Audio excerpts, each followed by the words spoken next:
nagbukas ng pinto. Ako ang unang nagtanong, kamusta ka?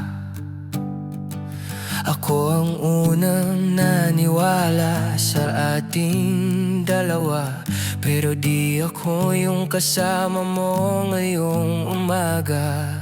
Ako ang nauna, pero di ang wakas.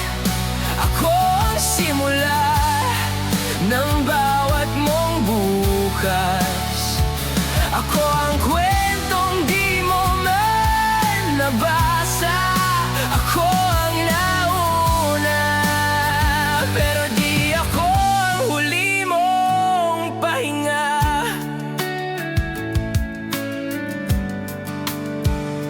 Ako ang unang tinawag mong bahay. Ako ang unang